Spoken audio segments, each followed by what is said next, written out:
Assalamualaikum warahmatullahi wabarakatuh. Bagaimana kabar anak-anak Bu Risma hari ini? Insya Allah sehat ya.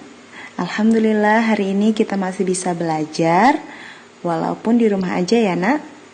Mudah-mudahan belajar dengan Umi dan Abi jadi semakin menyenangkan.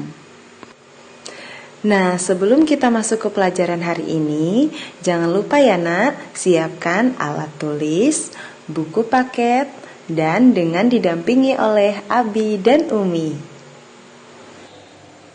Kita mulai ya.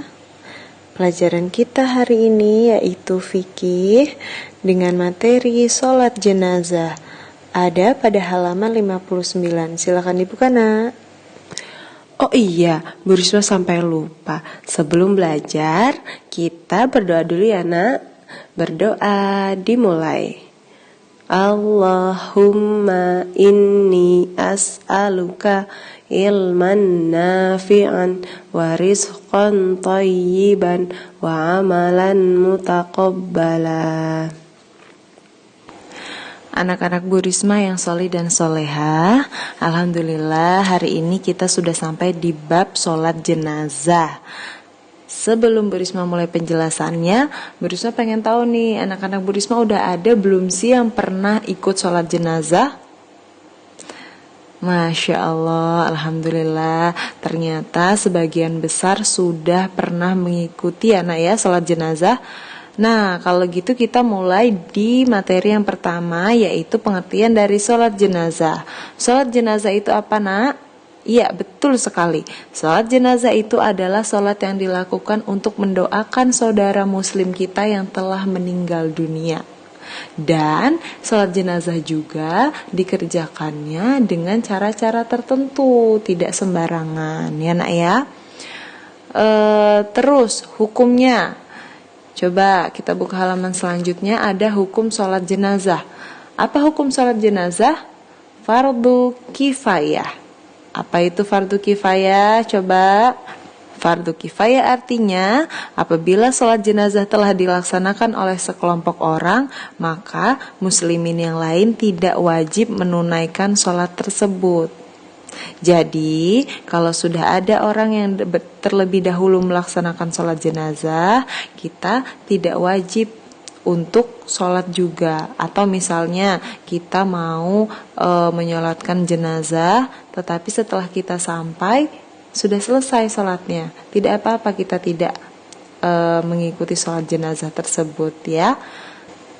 Rasulullah Shallallahu Alaihi Wasallam juga bersabda kepada kaum muslimin dan para sahabat, ketika ada seorang sahabat beliau yang meninggal dunia, beliau berkata, "Shallu ala sahibikum." Artinya, salatlah atas sahabat kalian. Jadi, menyolatkan jenazah atau mendoakan jenazah itu sudah ada sejak zaman Rasulullah ya nak ya. Sudah Rasulullah sendiri yang memerintahkan kepada kita untuk menyolatkan jenazah sahabat kita yang meninggal dunia. Lalu selanjutnya ada syarat-syarat sholat jenazah. Yang pertama niat. Niatkan dalam hati tanpa diucapkan. Ya nak ya. Yang kedua mumayyiz. Dia berakal sehat dan dapat diberikan tanggung jawab. Jadi orang yang melakukan sholat jenazah itu adalah orang yang berakal sehat dan dapat diberikan tanggung jawab. Nah, makanya untuk orang yang kehilangan akal atau maaf seperti orang gila, itu dia tidak diwajibkan untuk melakukan sholat jenazah. Terus yang ketiga menghadap kiblat, sama seperti sholat biasanya, sholat jenazah juga menghadap kiblat. Bedanya tepat di depan kita itu ada jenazahnya yang kita sholati, ya nak ya. Yang keempat menutup aurat, berpakaiannya sama seperti saat kita sholat biasanya. Yang kelima, badan, baju, dan tempat sholat itu harus suci. Yang keenam, orang yang mensolatkan adalah muslim. Jadi, orang yang menyolatkan jenazah itu adalah wajib seorang muslim. Jenazah yang ketujuh yaitu jenazah yang disolatkan adalah jenazah orang Islam yang sudah dimandikan, diwudukan, dan dikafani. Jadi sebelum disolatkan pun si jenazah juga harus suci, harus dalam keadaan suci, harus dalam keadaan bersih, harus dalam keadaan rapi. Dia sudah kita mandikan dengan bersih, sudah diwudukan juga, dan juga sudah dikafani. Dan yang terakhir, jenazah ada di depan orang-orang yang mensolatinya. Nah, itu tadi yang Bu Risma bilang. Bedanya kalau sholat jenazah itu adalah menghadap kiblat dan ada jenazah di depan tempat kita sholat itu tadi, ya. Yang selanjutnya adalah rukun-rukun sholat jenazah.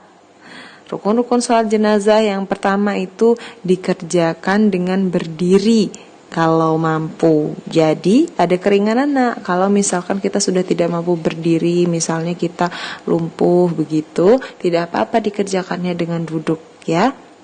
Yang kedua yaitu bertakbir 4 kali, mengucapkan Allahu Akbar. Sama seperti sholat biasanya, hanya saja kita takbirnya 4 kali. Lalu kita membaca surat Al-Fatihah, sama seperti sholat biasanya. Mengucapkan sholawat untuk Nabi. Ya, ini mengucapkan sholawat untuk Nabi. Jadi setelah surat Al-Fatihah, kita mengucapkan sholawat untuk Nabi. Yang selanjutnya itu berdoa untuk si mayit. Kita mendoakan mayatnya. Yang keenam tertib, yang terakhir yaitu adalah salam.